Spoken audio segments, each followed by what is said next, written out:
tesoro. En menos de un abrir y cerrar de ojos, en el pueblo empezó a correr una voz que decía que en la casita azul había un tesoro enterrado que dejaron sus habitantes. Nadie sabía más que eso. Ni siquiera se sabía quién se había enterado primero de esas versiones. Cintia y Bruno, después del susto que se llevaron en la casita azul, prefirieron no opinar, pero estaban decididos a seguir investigando. Todos estaban revolucionados en la estación y comentaban lo mismo en la carnicería, en la panadería y en la verdulería. Bruno, del susto y la intriga por lo que habían visto en la casita, no le preguntó más si iría al baile con él, y ella estaba esperando que lo hiciera.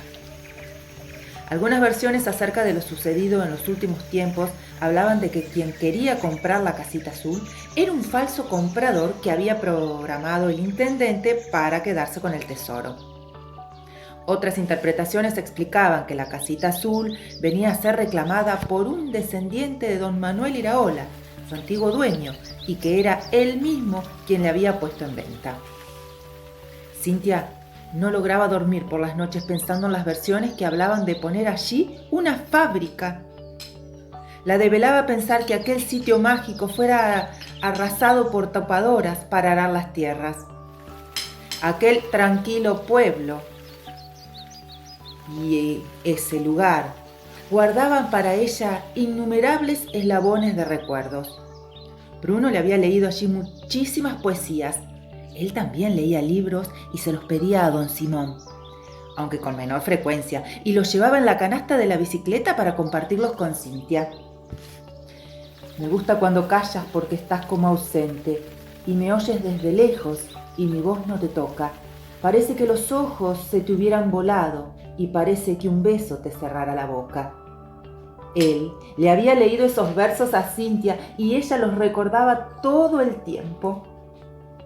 Como todas las cosas están llenas de mi alma, emerges de las cosas, llena del alma mía. Mariposa de sueño, te pareces a mi alma y te pareces a la palabra melancolía. En ese libro de poesías de Neruda había algunos versos marcados con rojo como... Porque... ¿los habría escrito don Simón? ¿Marcado? ¿O tal vez alguien más? Un verso como este. Para que tú me oigas, mis palabras se adelgazan a veces, como las huellas de las gaviotas en la playa. Oh, Cintia seguía pensando, ¿don Simón habría marcado esos versos? ¿Para quién? Cintia y Bruno compartían lectura, pero sin que los demás varones del pueblo lo supieran. Es que los varones se cargan entre ellos y los descubren leyendo. A Bruno le gustaba leerle a Cintia y a Cintia le encantaba que él le leyera. Pero nadie debía saberlo. Los varones del pueblo eran tan poco románticos y confundían todas las cosas. Para Cintia, la casa abandonada era una especie de refugio que le traía buenos recuerdos, más que nada historias de amor. Había algo que le ataba a ese lugar. Había lazos, los lazos de las poesías, de la magia, del destino, y tal vez algo más que ni ella podía comprender. Quizá la pasión que le transmitió la abuela Pina, quien también amaba ese lugar como nadie podía imaginarlo, le había entrado hasta las entrañas. Hizo a un lado los recuerdos y decidió averiguar si era verdad que existía un tesoro. Llevaba saliendo de su casa por la ventana varias veces y si su padre la descubría, todo terminaría para ella. Le contó a la abuela lo que habían oído detrás de la bomba. Pina no la retó, pero sí le dijo que era peligroso seguir yendo a ese lugar. En realidad, siempre le decía lo mismo. Parecía un disco rayado la abuela. Si su padre se enteraba, la castigaría. En verdad, siempre la castigaba. Cintia estaba acostumbrada a los castigos, aunque uno nunca debía acostumbrarse a ellos. Cintia, prométeme que no volverás allá. Cintia no decía nada. Silencio. Cintia juró sin remedio, pero por las dudas cruzó los dedos de los pies. Para Cintia, tener esa casa de refugio, aunque nunca había entrado, era como un paraíso. Ella había sido una nena diferente a las demás. La ausencia de su madre la acercó a la abuela. Los enojos del padre la volvieron retraída.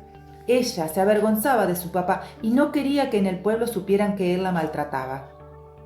Por ese motivo, cuando tenía moretones decía que se había caído de la bicicleta. Aunque en el pueblo todo se sabía tarde o temprano.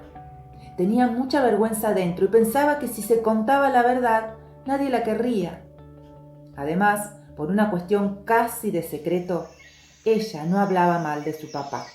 Quería que él fuese distinto, eso sí, pero no contaba nada de lo que ocurría en su casa. No sabía cómo cambiar su situación, no sabía qué hacer para salir de esa vida. Algo le decía que estaba por pasar algo bueno relacionado con la casita azul, pero mientras tanto debía soportar. Los cuentos de la abuela Pina y los relatos de la radio ayudaban a Cynthia a fabricarse historias. Y soñaba, sí, soñaba. Quería ser como Joe de Mujercitas y también añoraba la familia de Joe, aunque el padre de Joe estuviera en la guerra. Siempre era mejor tener un padre bueno, aunque estuviera en una guerra, que uno malo todo el tiempo en casa. Tal vez ella lo pensaba porque no le había tocado ese destino, pero más que nada deseaba haber tenido hermanas. Las historias de las familias numerosas le encantaban. Por eso leía una y otra vez esas novelas. Y le daba rabia terminarlas porque mientras leía podía creer que estaba en otro mundo. Pero cuando se terminaba el libro, se le concluía la historia y tenía que empezar otra para poder sobrevivir. Las historias de Aileen que contaba la voz de la radio también le gustaban. Pero ella no sabía si eran verdaderas o inventadas. ¿Cómo no se le habría ocurrido antes?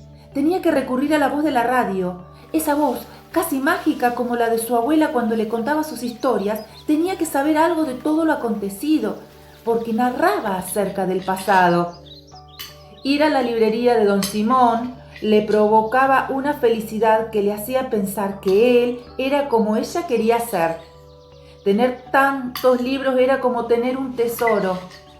Los tesoros siempre son deseables.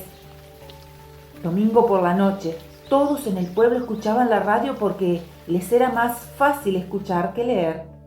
Como los demás, Cynthia se acostó en su cama y se preparó para escuchar el cuento.